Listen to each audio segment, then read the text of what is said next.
Hey guys, today I'll show you a psychological horror TV series named American Horror Story, Season 3, Coven. Spoilers ahead, watch out and take care. The drama begins in the year 1834 in New Orleans, where there was a noble and splendid family. The lady of the house, Madame Lalaurie, was introducing her daughters to their guests. Among them, the youngest daughter was exchanging flirtatious glances with a servant. They ended up sneaking off together that night and were caught red-handed by Lalaurie. The servant defended himself, claiming he was already committed to someone else, and it was her daughter who had seduced him. Lalaurie declared it didn't matter who seduced whom, she would not let this pass. Consequently, she imprisoned the servant. She also held many others captive, all of them African-American, revealing her extreme hatred for those people. She ordered her people to put a minotaur mask on the servant and then subjected him to inhumane torture. Fast forward to the present, Zoe, taking advantage of the empty house, planned a quick romantic hormone yoga with her boyfriend. But just as they started, her shitty boyfriend died, bleeding from every orifice. The coroner's verdict was a natural death caused by some sort of tumor. However, Zoe's mother revealed that Zoe was a descendant of witches, and her boyfriend's death was no accident. She also told her the story of the Salem witch trials. Salem was a village that secretly harbored witches. One day, many girls from the village were innocently killed by so-called righteous people. Since then, witches have been living in hiding and established a witch academy in New Orleans. The academy, still in operation today, specifically shelters young witches who are just beginning to display special abilities. It teaches them how to protect themselves. Subsequently, Zoe was forcibly enrolled in this academy by her mother. Though it's called an academy, it resembles more of a grand modern building. Including Zoe, there were only 4 students, a testament to the dwindling numbers of witches. The principal of the academy is named Fox. She explains that this academy, named Miss Robichaud's Academy for Exceptional Young Ladies, was established in 1790. During the Civil War, it was repurposed as a field hospital and later transformed back into a girls' school. In 1868, a supreme witch named Mimi de Longpre bought the place and kept the original name to avoid suspicion. At its peak, the academy had over 60 students. Comparatively, it's quite deserted now. Fox explains that many witches are now voluntarily practicing birth control. If they do have children, they don't disclose their true identities, leading many witches to remain unaware of their distinctive abilities, hence the decrease in students. For example, a few months ago, a witch named Misty in the suburbs unintentionally revealed her power to resurrect living things. However, people considered it witchcraft, and in the end, Misty was burned alive. The scene shifts to a woman named Fiona who approaches a doctor requesting a newly developed anti-aging drug. The doctor warns her that it hasn't been tested yet and is an uncertified product. Fiona insists, saying even if it's poison, she's willing to take it. Despite taking it for several days, she sees no signs of becoming younger. She questions how she can achieve immortality. The doctor responds that there's no such thing as eternal youth. Suddenly, the lights go out, and the doctor is flung away like an adult toy. It seems Fiona is a witch, absorbing the doctor's vitality, sucking him dry and leaving him a dried husk. Her reflection in the mirror reveals a much younger face, but this youthful appearance is fleeting. At the academy, everyone is dining together. A mute butler caters to their meals. A beautiful student named Madison, a former actress and minor celebrity, once had a disagreement with a director and used telekinesis to bring the ceiling light down on him, killing him. A girl in fat, named Queenie, blames Madison's poor acting skills, not the director. Madison flips Queenie's plate in response. Angered, Queenie stabs herself with a fork, causing Madison's hand to bleed. Queenie's witch ability appears to be a kind of voodoo doll magic. Another broad-faced student named Nan can read people's thoughts like a laser reader. Afterward, Fox is researching potions when Fiona suddenly appears. She is Fox's mother. Fiona warns that a storm is coming and this place can't be just a shelter for the girls. They must be taught to resist, not just defend themselves. Fox retorts, asking why she doesn't just die and stop meddling. The mother and daughter relationship seems strained.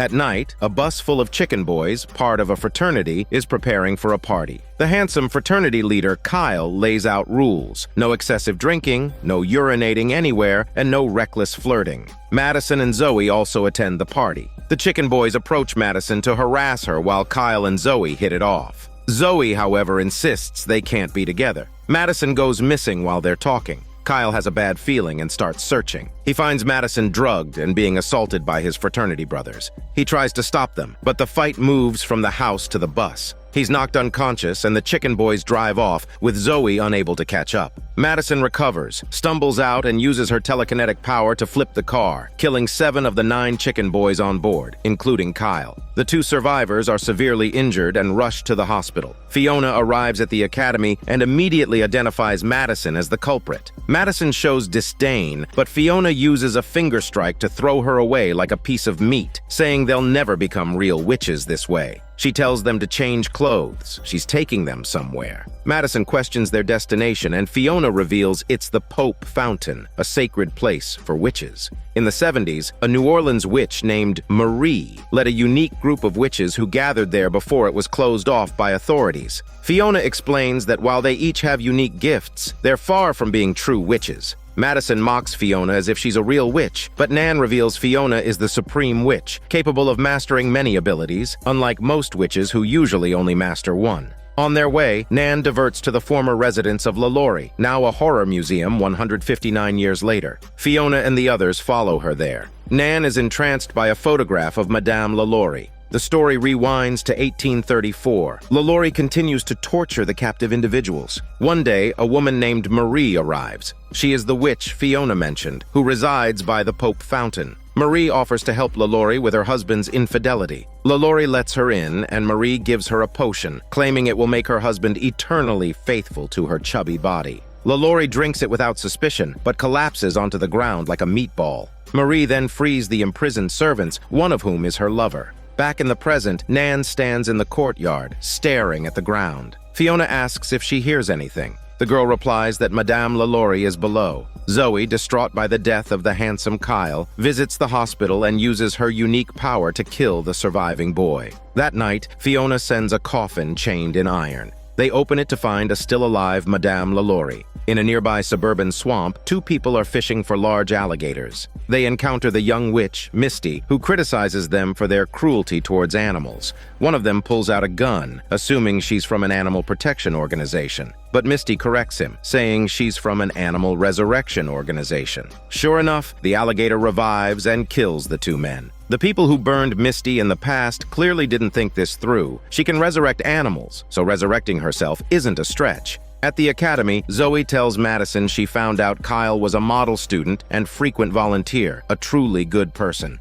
Fiona hides LaLaurie in the academy and interrogates her about how she's maintained her youth. They're interrupted by 2 police officers who suspect the car accident is connected to the duo. Zoe admits to everything, including that they are witches. But Fiona steps in, serving the officers water that makes them forget everything, and leaves. Later, Madison brings Zoe to the morgue and says if Zoe helps her kill the man who assaulted her, she'll help resurrect Kyle. Madison presents a resurrection spell, starting to resurrect Kyle even if his body is badly damaged. The scene changes to Fox visiting the gynecologist with her husband, Hank. She's been trying to have a child but has been unsuccessful. Hank suggests using witchcraft, but Fox says such spells are sinister and violate the natural order. The old witch Fiona continues to question how LaLaurie has stayed alive. LaLaurie recalls that the potion Marie gave her wasn't a love potion or poison, but an immortality elixir. It's revealed that Marie hanged LaLaurie's entire family from the beams outside their house, then buried her alive, cursing her to be eternally separated from her loved ones, unable to live or die. In the morgue, Madison and Zoe piece together Kyle's body using parts from other strong bodies. After sewing him up, Madison attempts the resurrection spell, but there's no response. Madison dismisses the spell as useless and leaves to smoke, leaving Zoe to say her goodbyes. The morgue attendant arrives and Madison flees in her car. Zoe gives Kyle a farewell kiss and hides when she hears someone coming. The attendant is startled by the sight of the assembled body, and even more so when Kyle suddenly sits up and strangles him using his handsome muscles. Zoe steps in to stop him, surprised that he truly has been resurrected. Elsewhere, Fiona arrives at a barbershop for a hairstyle change, but her real intention is to meet the owner of the place, the renowned witch, Marie. At the Witch Academy, Nan catches whispers of conversations because she has the ability to read others' minds. Guided by these voices, she discovers the imprisoned Madame LaLaurie, held captive by Fiona. Nan admonishes Madame LaLaurie for her thoughtfulness, which is distracting her in her mind, and then sets her free. As Madame LaLaurie leaves, she encounters a stunned Queenie whom she dismisses as a mere servant in fat. Before Queenie can react, Madame LaLaurie strikes her unconscious. Inside the barbershop, Marie and Fiona engage in a conversation. It turns out that they represent two different branches of witchcraft. Marie leads the Voodoo Witches, a group primarily composed of African Americans, and utilizes mostly voodoo spells. Fiona, on the other hand, represents what we understand as traditional witches. Their witchcraft feels more like magic spells. These two factions trace their origins back to the same individual, the voodoo witch Tituba, a female slave and a central character in the Salem witch trials. Tituba passed her witchcraft onto the witches of Salem Village. Thus, Fiona's faction can be considered a branch of voodoo witches. Over a long period, they have developed into their own faction, but the two factions have had deep-seated conflicts for various reasons. Marie inquires about Fiona's purpose for the visit. Fiona admits that she covets her ability to stay young forever. She notes that Madame LaLaurie lived for 159 years without eating or drinking, and Marie hasn't aged much during this time. Therefore, Fiona is convinced that Marie possesses the secret to immortality. Marie doesn't confirm nor deny this, but dismisses Fiona, demonstrating that she is arguably more powerful than Fiona.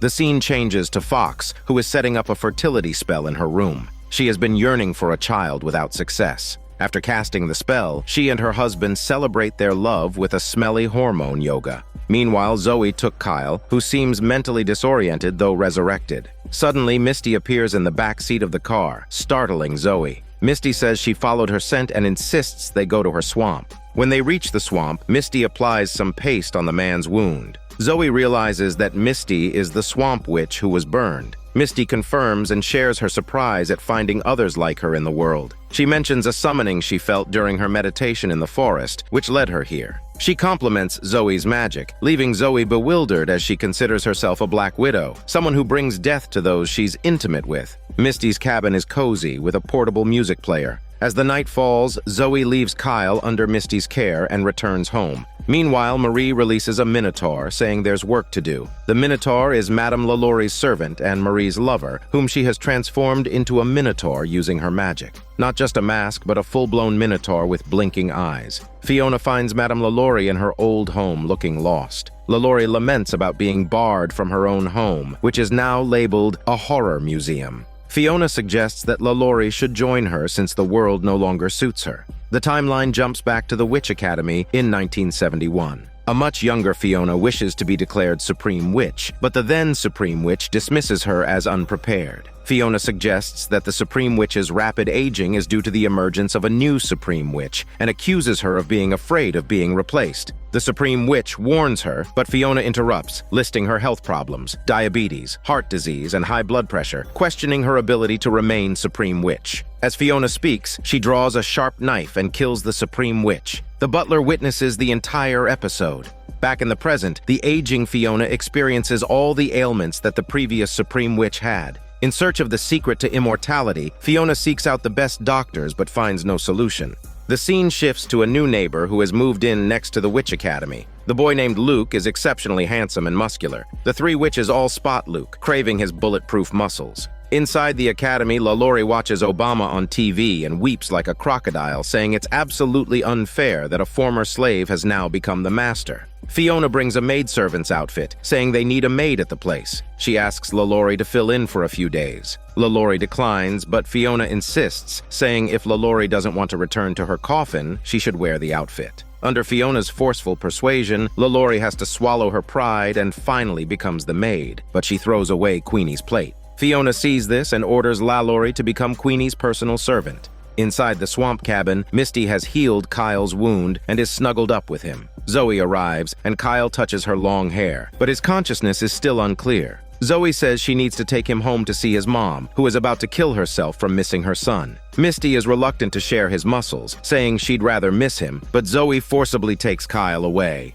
The scene shifts to Nan having made a cake and welcoming the new neighbor with Madison. Luke doesn't pay any attention. Madison stares at Nan in disbelief, finding it miraculous that a man isn't paying attention to her sexy body. Luke's mom comes over, and Madison brazenly asks Luke to get her onto bed. Luke's mom is very angry. She grabs the knife Madison uses to cut the cake, and suddenly the knife soars out and stabs into the wall. In anger, Luke's mom drives the two away. As she's leaving, Madison uses her telekinetic powers to start a fire. Nan is astonished to notice that she has this skill. Meanwhile, Fox is told by the doctor she is infertile for life. It seems the fertility spell failed earlier. Zoe delivers Kyle to his home. His mother is ecstatic to see her lost son, and regardless of whether he's alive or a ghost, she sleeps with him. It seems that the old woman is an incestuous pervert. Later, Luke's mom comes to the Witch Academy, directly accusing the flirtatious student of seducing her muscular son and somehow setting her house curtains on fire. Fiona is stunned by this. After getting rid of Luke's mom, she says to Madison that it seems she has awakened her fire skills and asks for a light. Madison indeed lights a cigarette with her telekinetic powers. Fiona is secretly thrilled, wondering if she could be the next Supreme Witch. Fox, having no other options, seeks out Marie, hoping she can perform the pregnancy spell from voodoo magic. Marie admits there is a pregnancy spell, but she won't cast it for her because she is Fiona's daughter. It's not Marie's fault, but rather that Fox was born into the wrong witch family. In the evening, LaLaurie suddenly spots someone outside the window. She goes to check and exclaims in surprise, realizing it's her Minotaur servant. Queenie then remembers that LaLaurie is the person in the photos from LaLaurie's old home. She tells LaLaurie to hide while she goes to meet the person. Queenie steps outside and indeed sees the Minotaur. Surprisingly, she feels sympathy and comforts him by saying that they are both so ugly, but ugliness doesn't mean they can't have the right to love. She then closes her eyes, asking him to come have her, but the Minotaur covers her bullshitting mouth with his hand. Meanwhile, Kyle's mother is preparing for round 2, but in a fit of anger, Kyle kills her. Just then, Zoe arrives for a visit and finds his mother's mangled body. The scene shifts, and Fiona invites Madison to the Supreme Witch's office. She tells Madison that she is the next Supreme Witch and asks if she can feel her powers growing stronger. Fiona reveals that she is aging and has cancer. She doesn't want to prolong her suffering. Fiona takes out the knife she used to kill the previous Supreme Witch and hands it to Madison, telling her to kill her and become the Supreme Witch. Madison refuses, saying she can't do it and that she isn't the Supreme Witch. The two start to argue, exchanging bullshits. Fiona urges Madison to kill her and feel her power. Madison refuses, and in the struggle, Fiona slices Madison's neck. The butler watches from the side, admiring Fiona's perfect dramatic tension, which ends up killing the Supreme Witch candidate. Fiona casually orders him to bury the body. The story picks back up from Madison's death, rewinding a few minutes. The butler is playing house alone in the room, showing his softer, girlish side. Suddenly, he hears a noise. He goes downstairs and witnesses Fiona cutting Madison's throat. They hear a noise, and Fiona tells the butler to handle Madison's body as she goes to investigate. She finds Queenie seriously injured by the Minotaur. Fiona carries Queenie back, waking Fox and explaining that this is the dark voodoo magic. Upon seeing this, she knows it was Marie. Fox accuses her mother of instigating them, and Fiona realizes that Fox has also sought out Marie. Angrily, Fiona criticizes Fox for having no dignity. She claims she went to show power, while Fox went begging. Fiona argues that this is indirectly admitting that Marie's magic is stronger than theirs. During the conversation, Queenie loses consciousness, and Fiona revives her with a surge of magic. The next day, Marie receives a package containing the severed head of her lover, the Minotaur. The scene shifts to Zoe in Kyle's bathroom, finding him looking confused. Zoe admits that perhaps resurrecting him was a mistake, so she goes to the kitchen to find rat poison to kill him again.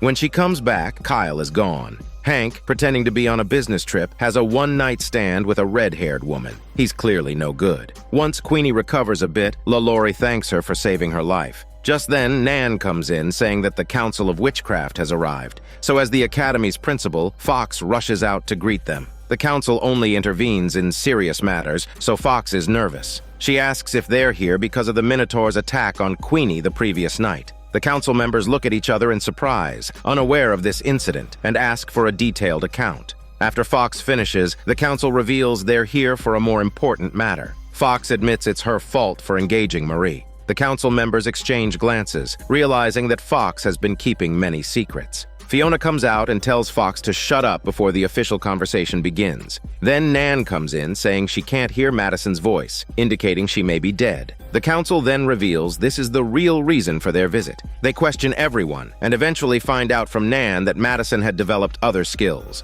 The only people who knew this were Nan and Fiona. On the other side, after having breakfast with the red-haired woman, Hank takes out a gun and shoots her in the head. The council members were suspicious, suspecting Fiona of having murdered Madison, and so an investigation was initiated. The leading council lady stated that this was the second time a witch had gone missing, and each time Fiona was present at the scene and was the last one to see the missing witch. Last time, it was Fiona who killed the previous Supreme Witch. Yet, thanks to Fiona's impeccable acting, she was not suspected at all and was even crowned the Supreme Witch just a few days later, becoming the youngest one to hold this title. However, one person was not convinced, and that was the council lady during her youth. She was Fiona's classmate and suspected that the previous Supreme Witch was killed by Fiona. Consequently, Fiona gave the butler a truth spell to make him incapable of lying. But before he could speak, his tongue was mysteriously cut off, rendering him unable to speak for the rest of his life or tongue massage any women. Back to the present, the council lady asked the tongueless butler to write down who cut his tongue. The butler glanced at Fiona but wrote the council lady's name. Surprisingly, he had cut his own tongue because he was deeply in love with Fiona. Fox asked if the council thought her mother killed Madison to remain the Supreme Witch. They might be wrong because Madison was never a candidate for the Supreme Witch. A characteristic of a Supreme Witch is a robust physique, but Madison had a heart arrhythmia and was always self-monitoring. Fiona was deeply upset. If Madison was not the Supreme Witch, it meant she would continue to age. That night was Halloween, a time when significant events always occurred. Firstly, Marie cast a spell to resurrect numerous corpses, preparing to counter the Witch Academy. The butler continued his role play, pulling out a dress to put on Madison. He had secretly hidden Madison's body and disguised it as a doll. Finally, Fiona and Fox were drinking at the bar, their relationship seemingly much improved. Fox had a bit too much to drink and went to the restroom to throw up. Suddenly, a person in a black cloak entered the restroom. Fox didn't pay much attention after all. It was Halloween. People were in all sorts of costumes. Suddenly, the person in the cloak threw acid into Fox's eyes. The scene transitioned to the next door where Luke brought a box of cookies to Nan. Suddenly, someone knocked on the door. LaLaurie went to open it, only to find 3 people dressed as zombies. LaLaurie took a good look and suddenly realized they were her daughters. Meanwhile, more and more zombies surrounded the academy. LaLaurie remembered her past. She had always been extremely harsh to her daughters, even locking them up in prison.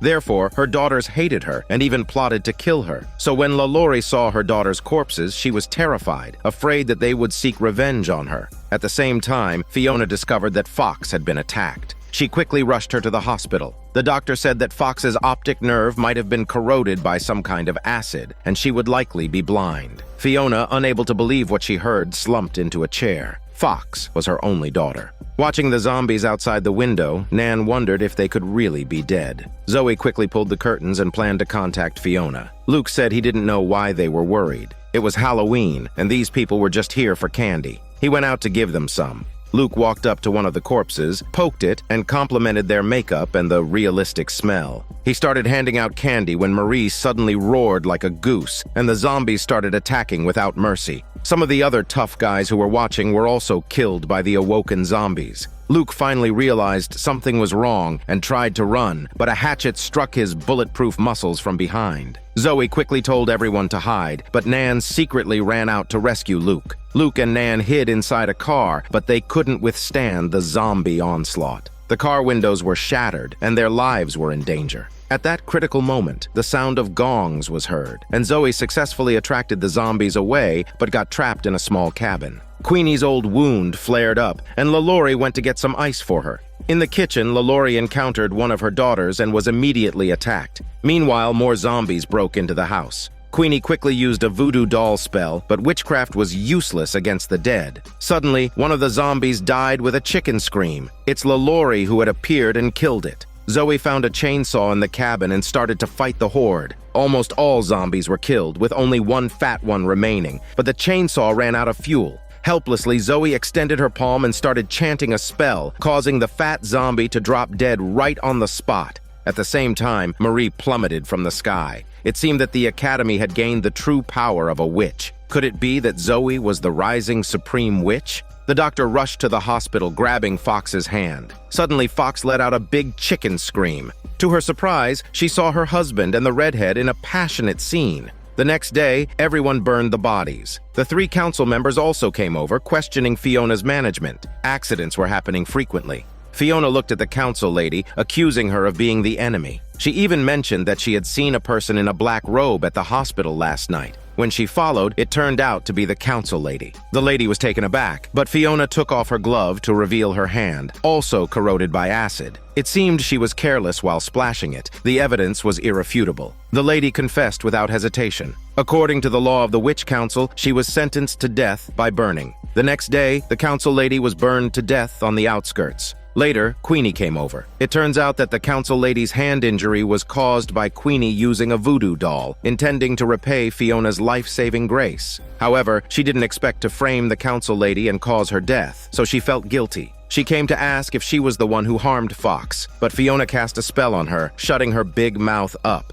Surprisingly, the swamp witch Misty found the council lady who had been burned to a crisp and managed to revive her. The time travels back to 1919. A brutal axeman suddenly appeared in New Orleans. He was ruthless, chopping anyone he caught. He loved jazz and spread the message that anyone playing or performing jazz would be safe during his actions. The murder happened every Tuesday. This message reached the Witches' Academy, and they decided to eliminate the threat. The academy was particularly crowded at that time. On Tuesday, the Axeman strolled around New Orleans, where jazz music was playing everywhere, which made him very happy. But when he arrived at the Witches' Academy, he became angry at the silence. He entered with his axe and discovered that witches indeed exist. The witches overwhelmed him and stabbed him until he was like a sieve. Back to the present, Zoe found some old items in the academy. The first was an old photograph. She noticed the number of witches was decreasing each year. If this continued, the witches would become extinct. So Zoe poured a drink for Queenie and Nan, saying they must support each other or they would be doomed. She then placed her cup on a Ouija board, another thing she found in the academy. The three of them started playing, asking if it was dead here. The Ouija board answered yes. They then asked if it was murdered, and if yes, who did it?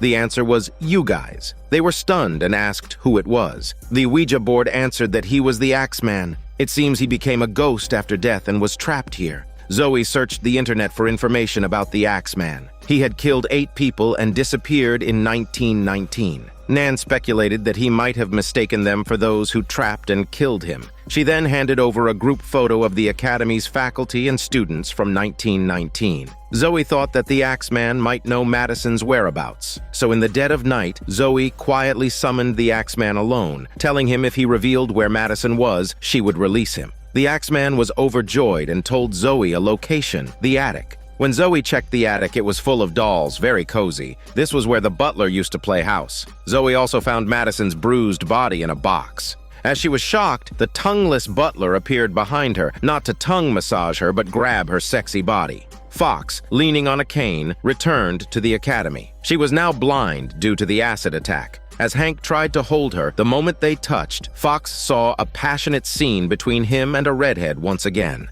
Therefore, she questioned her husband about who that woman was. The man, of course, played dumb. Fox said that after she lost her sight, it seemed that she had gained a magical skill called the third eye. Through touch, she could see what a person had done in the past, though only fragments, not the whole. Subsequently, Hank was driven away. Fiona said, "It's a blessing in disguise because the third eye is a powerful skill." When she went to help Fox change clothes, Fox saw the scene of the council lady's death under the pillar of fire. She asked her mother why she didn't tell her. Fiona was taken aback, worrying if Fox had also seen her murder Madison. Fortunately, she had only seen the council lady's death. Fiona then explained the whole story, but Fox didn't believe her, saying the council lady always treated her like her own daughter. She couldn't have splashed acid on her, and it should be someone else who harmed her. With that, she cried in sorrow, indicating the deep bond between Fox and the council lady. Meanwhile, Zoe and others tied up the butler. It turned out that after the butler strangled Zoe, she easily broke free and knocked the tongueless butler out.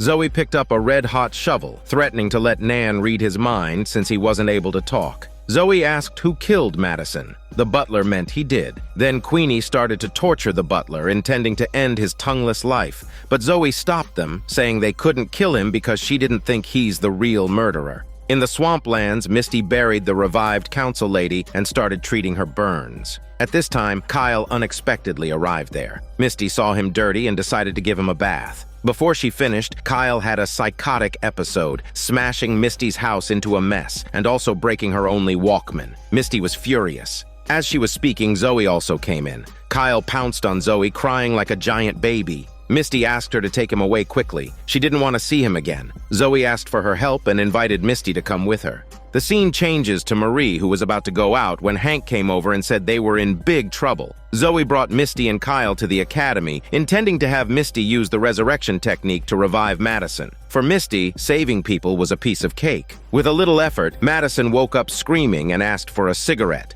At this time, inside the barbershop, Hank said, now it's no good because Fox had appeared with the third eye skill, and he was going to be exposed. It seems that Hank was with Marie's group, lurking inside the witch's circle as a spy. The redhead was also a witch. Originally, Fox planned to recruit her into the academy, but the redhead disagreed. Knowing this, Hank took the initiative to approach the redhead and killed her. It turns out Hank had another identity, a witch hunter. Marie was enough of this shitty man and said she had never met such a weak witch hunter like him. Now she told him he'd better go and kill them all, or she would kill him. Misty took a large bag, packing anything she saw. Queenie asked Zoe how she would explain this to Fiona. Zoe replied she never planned to tell her in the first place, and they needed to hide Madison until she recovered. Misty told Kyle to keep Madison's body to himself and not let it come to her swamp house again. Zoe requested Misty to stay, but she refused, saying she had a bad feeling about this place. Madison was showing signs of recovery, but she had amnesia. She couldn't remember how she died. At that moment, Fox saw the Axeman in the room. It seemed that her third eye had also bestowed her the ability to see ghosts. The Axeman said a little witch visited him last night, claiming she would set him free, but it turned out to be a lie. He raised his axe and began to attack Fox, shouting if she didn't release him, he would chop her up. Zoe and others heard the commotion, but the door was locked. They couldn't get in. Zoe said they had to release the Axeman. She went to the bookshelf, closed her eyes, and by feeling alone, she found a book that could release the curse. Zoe recited the spell and released the Axeman, who immediately disappeared. Fox was saved by the others, but they saw the Axeman walking out of the academy with a box. He went to a bar and started chatting with Fiona. After being released, the Axeman caused havoc again in New Orleans. From the moment Madison was resurrected, she couldn't remember who killed her, or even that she was a witch. She only remembered being a flamboyant and domineering star, so she felt extremely empty inside. Queenie came back and found all the food gone. She was so puzzled by that. Then she and LaLaurie bought a bunch of burgers and fries. LaLaurie, who had never eaten such food before, said, "This is something only found in heaven, rarely seen on earth." It seemed their relationship was improving. LaLaurie told her those witches would never see her as a sister because she had a different skin color. Queenie was unhappy upon hearing that. In the evening, Fox was about to go to bed when she received a call from her husband, with whom she had a falling out. Hank said he missed her and wanted to come home, but Fox told him to get lost with his messy beard and hung up the phone. As the camera pans away, guns and ammunition were seen scattered in front of the man. He was planning to kill all the witches. Upon hearing the noise, Fox got up and looked around. Suddenly, Madison appeared and grabbed Fox. As soon as they touched, Fox used her ability to see the past and saw her mother, Fiona, killing Madison. Now, she knew the truth. The scene switched to the Axeman taking Fiona home, hinting at his desire for some hormone yoga session. Fiona excused herself to go to the bathroom. When she walked out, she saw a corpse in the bathtub. It became clear that this wasn't the Axeman's home, but a place he had taken over. Feeling old and weary, Fiona initially didn't want to sleep with the Axeman, possibly because his axe was too hard for her, but she finally gave in to his soft seduction. Meanwhile, Zoe took the revived Kyle to her room to teach him some common knowledge, saying he couldn't always live like a fool. However, Kyle wouldn't cooperate, and his shouting attracted the revived Madison. She asked who this handsome guy was. It seemed she had truly forgotten everything. Zoe then retold the story. Madison told her to go see Fox because Fox wanted to see her, and she would keep an eye on this handsome guy. The scene switched to Queenie visiting Marie's hair salon. Because of what LaLaurie had said about her skin color, Queenie was deeply affected. After much consideration, she decided to switch sides and try to blend in with Marie's crowd. Fox told Zoe that Fiona had killed Madison and warned that Fiona would definitely try to kill them all because the next Supreme Witch could be one of them. She guessed maybe the next Supreme Witch would be Zoe, Nan, or Queenie. Zoe asked what they should do. Fox calmly replied strike first was the strongest, planning to kill Fiona. Upon returning to her room, Zoe was stunned to find that Kyle and Madison had been on an intense workout session. The next day, after spending a passionate night with the Axeman, Fiona prepared to leave. However, the Axeman said he knew everything about her as he had watched her every day since she was 8 years old. The scene flashed back to when Fiona was 8 and bullied by older girls. When one of those bully girls walked away, she was killed by a falling stick. Fiona realized it was the Axeman's doing and asked him why he helped her at that time. The Axeman replied simply that after observing her for decades, he fell in love with her. He was drawn to her stubbornness, her fighting spirit, and resilience. Fiona was startled by such a peeping pervert. She slapped him, ordering him to get away from her. But before that, she asked him to clean up the corpse in the bathroom. It was starting to smell. It turned out she knew about the body in the bathroom all along. The Supreme Witch indeed lives up to her reputation. The scene shifted to Zoe seeking out the tongueless butler she had hidden away. Surprisingly, the butler could speak. Following a spell from an ancient book, Zoe had managed to restore his tongue for him to talk, or possibly to tongue massage her.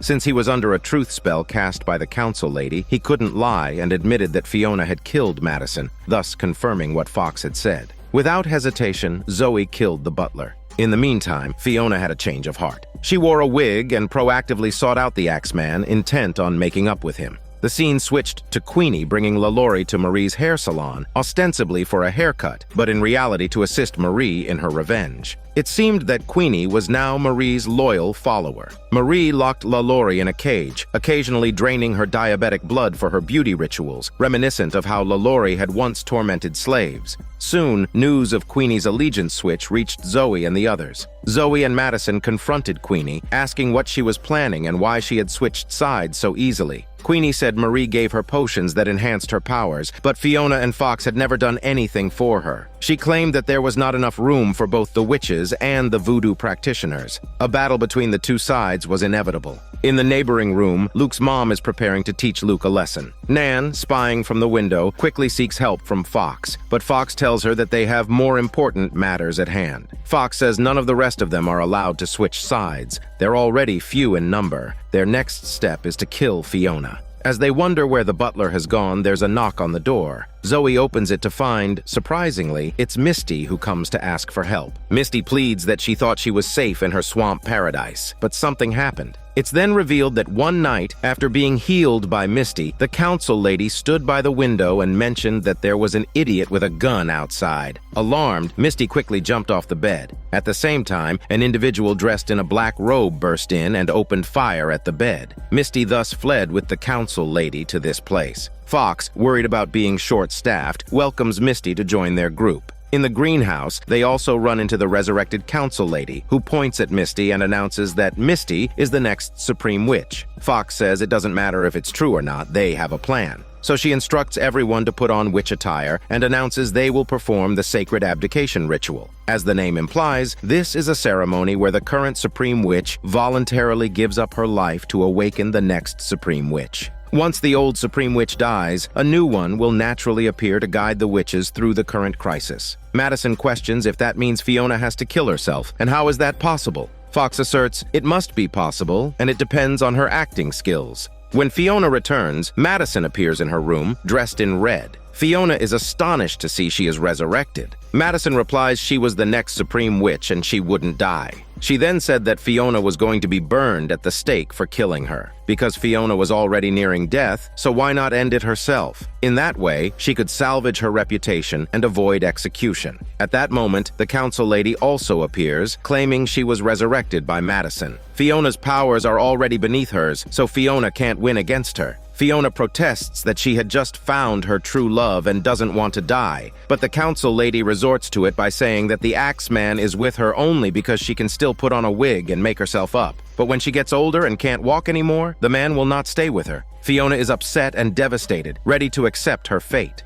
Meanwhile, the others anxiously wait downstairs. Nan, knowing she couldn't possibly be the next Supreme Witch, sneakily slips out to meet Luke, only to find him bound by his mother. After Fiona dresses up and swallows sleeping pills to await death, the butler suddenly appears. It's his soul, capable of speaking. He reveals the witch's conspiracy to Fiona. Realizing she has been tricked, Fiona drinks the antidote prepared by the butler and survives. She assures him that she will help him get revenge. Queenie, feeling guilty, visits LaLaurie with a burger. Suddenly Marie appears and berates Queenie. Meanwhile, Nan decides to elope with Luke. However, they are stopped by Luke's mom. Luke pushes her away, saying she is not his mom. Suddenly, gunshots ring out, and Luke's mom is killed. Luke is also accidentally shot, clearly by the witch hunter, Fox's husband Hank. But his aim is off, as the witches survive, but the civilians perish. The others are waiting for Fiona to die when she defiantly descends the stairs with Grace. She tells them never to expect her to die. The adjacent room's gruesome scene draws the attention of the police and everyone else. Fiona spots Misty and asks if she is the witch who can resurrect and could be the next supreme witch. She glances at Luke's mom on the ground and urges Misty to demonstrate her power. Misty obliges and revives Luke's mom.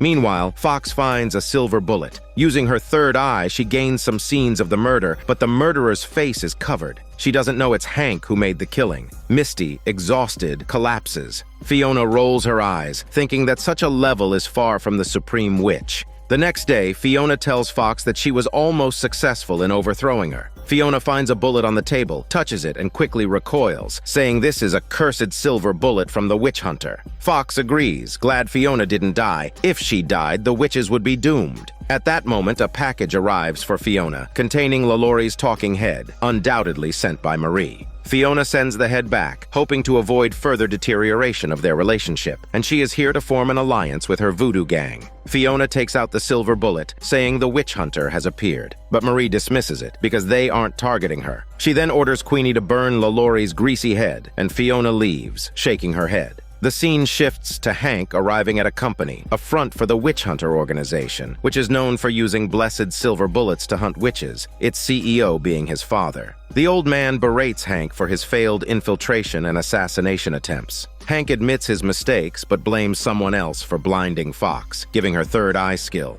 The old man, outraged, asks if he dare insult his father. Hank gets confused, finally realizing that it was his father who ordered the acid attack. Instead, the old man scolds him for his inaction during his undercover years. On the other side, the council lady paralyzes two council members with a spell. Accusing them of wanting to oust her from the council, she removes their left and right eyes respectively and gives them to Fox, restoring her sight. The different colored eyes add to Fox's mystique. Fiona still can't believe her magic is this powerful, but the council lady warns her not to underestimate her. Their discussion spirals into a quarrel, and Fox interrupts, preparing to rest. As she leaves, she hugs the council lady and realizes her third eye skill has disappeared. It seems it only existed when she was blind. Of course, she can't know about the council lady's cruel dismemberment of the two council members. Afterward, the witch trio visits the hospital to see Luke, who is unconscious. Thanks to Nan's mind-reading abilities, they are still able to communicate with him. However, Luke's mom doesn't believe in witches. After Nan reveals some secrets that only Luke and his mom would know, she finally believes.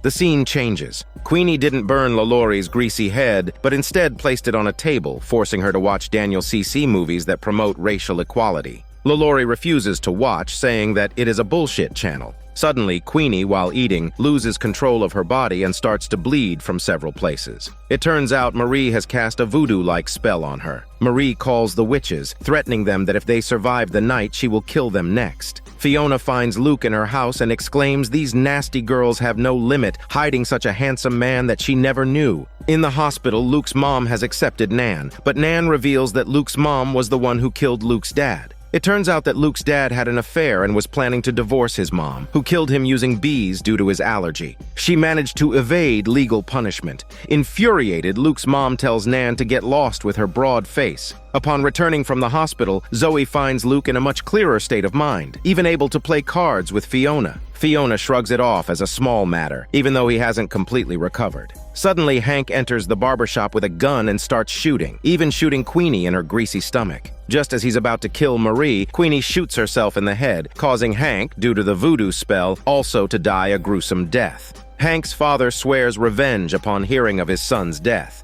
Meanwhile, Luke wakes up in the hospital and accuses his mom of killing his dad, only to be smothered by her using a pillow. It seems she's a ruthless woman. That night, Marie surprisingly arrives at the academy asking Fiona for refuge. As she enters the academy, Fiona smiles as if she knew Marie would come. The entire voodoo gang is massacred, leaving Marie alone, seeking help at the Witch Academy. At night when Marie was sleeping, a visitor arrives. It's a man in a tall hat with red eyes and rough skin, quite terrifying. He tells Marie that it's time for her to repay her debts. Distressed, Marie doesn't sleep and heads to the maternity hospital in the middle of the night, stealing a baby. The next day, everyone begins to settle their long-standing grudges. Marie confesses to Fox that her husband Hank was a witch hunter, actually hired by her. Fiona, after hearing this, slaps Fox, accusing her of being blind both in eyes and heart. She blames Fox for almost leading the witches to their doom and suggests that the witch hunter isn't alone. There must be a large organization behind Hank, and now they need to figure out a solution. Fiona leaves, leaving Fox alone, sad and mourning. Afterward, Fiona introduced Misty to a celebrity from the music industry, Stevie Nicks. Misty was so excited that she fainted. Stevie Nicks, who has won the Grammy for Album of the Year for one of her albums, is really impressive. In front of everyone, Nicks performed a song that left the audience mesmerized. At the end, Nicks gave Misty a shawl, wishing her success in passing the 7 wonders, the ultimate test for a supreme witch. Back in the house, Madison scornfully said, "How could Misty possibly be the supreme witch?" Nan also said recently she felt her powers had increased. Maybe she was the next supreme witch. Madison retorted that she was only daydreaming, but Nan claimed she now had mind control powers. Immediately, she made Madison stub a cigarette on her down. Zoe hurriedly stopped her, saying Madison can't possibly be the supreme witch since she has a heart rhythm disorder. Madison replied that the disease disappeared after her rebirth. Nan went to check and found it to be true. Fox brought a computer with a photo of Hank's father, the CEO of the Hunter Company, the wealthiest man in the world, and also her father-in-law. Marie suggested that this might be the base of the witch hunters and proposed an attack. But Fiona said it wasn't that simple. They needed a smarter plan. They started to set up an altar for their rituals. When Fox offered to help, Fiona angrily told her to get lost, calling her a useless witch. Fox left feeling sad. Fiona controlled a white mouse to navigate through a formation. Meanwhile, within the Hunter Company, lawyers, police, and investigators began to visit, investigating various illegal activities inside the company. They also began to falsify accounts and frame individuals. After the ritual, Fiona felt exhausted and asked Marie how she achieved immortality. Marie explained that she sold her soul to Papa Legba for eternal life and has been alive for over 300 years. Papa Legba, a gatekeeper of the spirit world and a deity in Haitian voodoo, is considered the originator of voodoo. Marie admitted that while she gained eternal life, she needs to offer a pure soul to Papa Legba every year. She even sacrificed her own child. That explains why Marie had to steal a child from the hospital previously, and the man in a tall hat with terrifying eyes is Papa Legba, who came to collect her debt. Marie said if Fiona knew this, she wouldn't have wanted immortality. But Fiona muttered that if Marie didn't want it, she would. Meanwhile, Madison took Misty to a grave and resurrected a person who was about to be buried, demonstrating that she could also resurrect the dead. She then knocked Misty out with a brick and stole her shawl, suggesting they bury her. Zoe and Nan discovered from the hospital that Luke had died, so they confronted his mother about where his body was. His mother produced an urn, saying her son had turned to dust. Nan angrily called her a bastard, exclaiming how could they resurrect him now since he was dead as shit. In anger, Nan then used a control spell on Luke's mother, forcing her to drink disinfectant. Inside the greenhouse, Fox says she is a complete failure. The council lady comforts her, encouraging her to just be herself and never live in her mother's shadow. Meanwhile, the market value of Hank's father's company nearly evaporated in an instant. The old man knows well that the witches are behind this, and so he arranges a meeting with the senior witches. Back in the academy, Fiona summons Papa Legba, trying to trade her soul for immortality. However, Legba says she has no bargaining chip because she lacks a soul, or rather, Fiona's soul is not pure enough. After Legba leaves, the Axeman appears and tells her not to be disheartened. Just find and kill the next supreme witch, and she will be rejuvenated. Nan hears some noises and follows them to discover the little boy hidden by Marie, prepared to be offered to Papa Legba. Marie and Fiona appear one after the other. Fiona allows Nan to leave first and then says Papa Legba didn't want her. Marie says she wants this child too. Looking at the little boy in Marie's hand, Fiona suddenly comes up with an idea, proposing that the child goes to Marie and she gains immortality. The two then jointly drown Nan and murder her without mercy. Papa Legba appears and asks if they are trying to play a trick. Marie tells him here's a soul ready-made. Fiona chimes in, saying despite Nan having killed somebody, her soul is very pure. Marie tells Papa Legba to do them a favor. At this moment, the spirit of Nan appears and begs the deity to take her away. Anywhere is better than meeting the brutal two witches here. Papa Legba then takes Nan's soul away. After that, the witches bury Nan and Fiona claims that Nan accidentally fell into a bathtub and died, but everyone knows that Fiona is the killer. Zoe asks, where has Misty gone? If she is here, Nan could still be revived. Just then, Queenie arrives, leading LaLaurie. It turns out she not only survived, but also seamlessly reattached LaLaurie's head. It seems her magic has strengthened. LaLaurie spits at Marie, saying this spit is for her chopping her greasy head off. Marie slaps her in return. Back at the academy, Fiona receives a call from Hank's father, agreeing to meet, but insists the location must be in New Orleans. Meanwhile, LaLaurie continues his role as the beck-and-call butler. A gardener arrives with an injured arm, asking for someone to bandage him. LaLaurie says she will do this favor. However, she binds the gardener and inflicts horrific torture on him. The Axeman tells Fiona that after she's dealt with the Supreme Witch, he will put down his axe while she will leave the Coven, and they can retire to a seaside farm. Fiona agrees with his idea. After LaLaurie has tortured the gardener to death, the ghost of the butler appears, proposing that he can help her get rid of Marie, but she needs to do something for him first. Queenie tells Fox that she was hit by a silver bullet, but she didn't die, so she thinks she should be the Supreme Witch. Now Nan is mysteriously dead and Misty has disappeared, she urges Fox to make a decision as the Academy principal. These words leave Fox utterly humiliated. In her grief and anger, Fox blinds herself with scissors, planning to reopen her third eye and rejuvenate the Coven. Later, LaLaurie buys a limited edition doll for the butler, the task he requested. In exchange, he gives LaLaurie a box of antihistamines, saying these can counter Marie, just a few can break her immortality. The scene shifts. Hank's father arranges a meeting with the witches, accompanied by a group of men. He offers to compensate for the losses at the hair salon, but in exchange, he wants them to restore normal operations to his company. He presents a peace agreement, hoping they will sign. Fiona retorts, saying he'd be better off dead. And then, disguised as a waiter, the Axeman starts his massacre, killing everyone. Hank's father is eventually killed by Fiona herself. In the evening, LaLaurie slips some antihistamines into Marie's drink and then stabs her. However, Marie doesn't die. LaLaurie throws the antihistamines at her and urges her to die. Possibly the drugs haven't taken effect yet. Marie glances at her and mocks her, saying that these are antihistamines. She took them when she was not feeling well. Saying this, she chases after her. Suddenly, the butler appears, knocks Marie out with a doll, and orders LaLaurie to disassemble Marie and then bury her, leaving her powerless, even with her supernatural abilities. He then proceeds to steal the little boy with the intention of raising him. Meanwhile, the witches keep developing new skills. For instance, Madison has learned to phantom shift and Queenie can astral project. Queenie also learns about LaLaurie dismembering Marie and burying her in different places. She negotiates with Papa Legba, telling him Marie can no longer serve him and suggests he should cancel their contract. Legba agrees, cutting off his dealings with Marie, who naturally dies. Queenie does this to kill LaLaurie. If Marie dies, the immortality effect on LaLaurie will be gone, and Queenie doesn't hesitate to kill her, avenging the oppressed slaves of the world. The scene shifts to Fiona, who commissions a portrait of herself.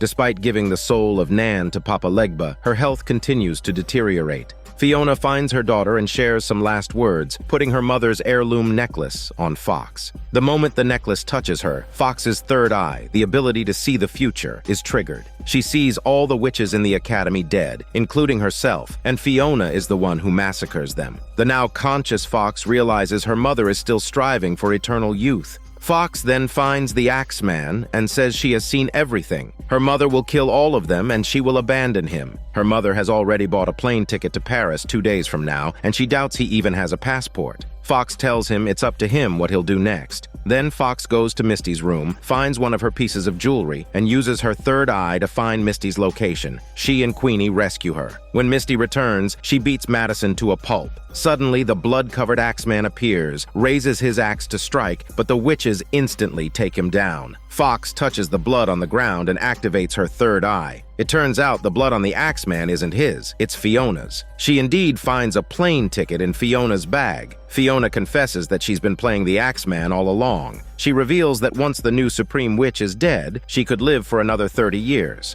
Upon hearing this, the Axeman kills her. Fox touches the Axeman again, confirming Fiona's death. This means the sacred taking ritual begins and a new Supreme Witch is about to emerge. But who will it be? They must pass trials of the 7 wonders. A good day is chosen, and the trials are presided over by Fox. The Seven Wonders test officially begins. The first task is telekinesis, the ability to move objects at a distance. The four witches easily manage to move the candlestick to their hands. The second task is mind control, forcing others to do certain things. Again, all the witches accomplish this with ease. During this, Madison even manipulates Kyle to kiss her, deliberately showing off to Zoe, clearly with a provocative attitude. The third task is astral projection. After chanting the spell, each witch enters a situation that greatly affects them. They must return to their body before sunrise to succeed. Queenie, who has had experience with astral projection, completes the task first, followed by Madison and Zoe. Misty is left, trapped in her nightmare.